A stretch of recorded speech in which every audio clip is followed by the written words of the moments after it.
third F is freedom from sin. Proverbs chapter 5 verse 15 says, drink water from your own cistern, flowing water from your own well. Drink water from your own system, flowing water from your own well. Basically, Proverbs 5:15 says, do not commit adultery. And then Proverbs 5:18 to 20, the Bible says, Proverbs 5:18 through 20, may your fountain be blessed. May you rejoice in the wife of your youth. A loving doe, a graceful deer, may her breast satisfy you always. May you ever be intoxicated with her love. Why, my son, be intoxicated with another man's wife? Highlight that, underline that. Why, my son, be intoxicated with another man's wife? The best antidote for adultery is to uh, best freedom. Okay, that's the another F I want to talk about. Okay, in fact, it's third in my and the notes that I prepared here. Okay, for freedom from sin, for freedom from adultery. That's what's the antidote?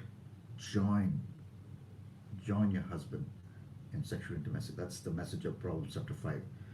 Why, my son, be intoxicated with another man's wife? Another one, okay, the intoxication the Bible recommends doesn't come from alcohol, but comes from a great life of marriage sex.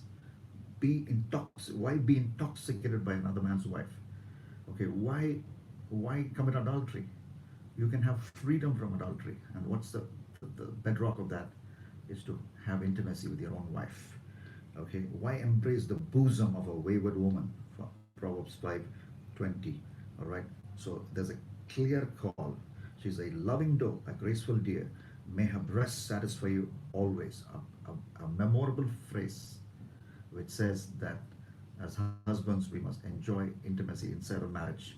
That's a great antidote, and that gives us freedom from adultery. And that this is something deeply rooted in the Bible. In fact, that's a line of argument that even Nathan used when he was talking to David. I gave you wives, God says.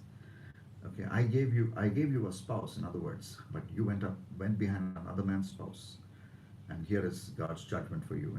That's the kind of here, and God is upset, and God is angry.